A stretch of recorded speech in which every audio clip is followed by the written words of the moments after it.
It was a cold, rainy evening, and Sarah was rushing home after a long day of work. She had just missed the bus and was walking quickly, clutching her coat tightly against the wind. As she passed a small cafe, she noticed a homeless man sitting on the sidewalk, his clothes drenched from the rain. His sign read, "Anything helps. God bless." She paused, hesitated for a moment, then kept walking.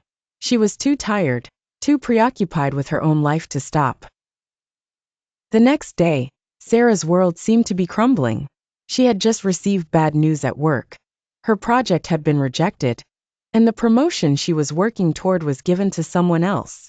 Her stress was overwhelming, and she couldn't help but feel lost. The world seemed unfair, and nothing was going her way. She found herself walking down the same street again, feeling heavier than ever.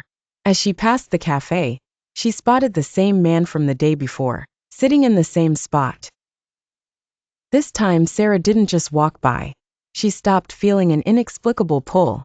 She looked down at the man and smiled weakly. "Hey, how are you doing?" she asked. The man looked up at her with tired eyes, his face lighting up in surprise. "I'm hanging in there. Could use a warm drink though," he replied. Without thinking much about it, Sarah dug into her bag, pulled out a few crumpled bills, and handed them to him. "Here, buy yourself something warm," she said.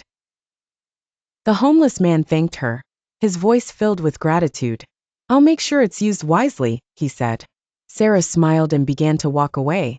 But before she could go far, the man called after her. "You know, you helped me today, but you helped yourself too," he said.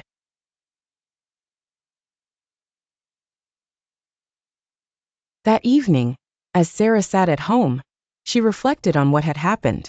She thought about the man's words, "You helped yourself too." For the first time in days, she felt a sense of warmth inside her.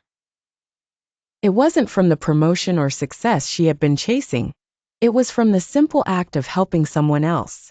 The stress, disappointment, and anger had faded away, replaced by a calm sense of fulfillment. Maybe helping others was the missing piece she needed to feel whole again.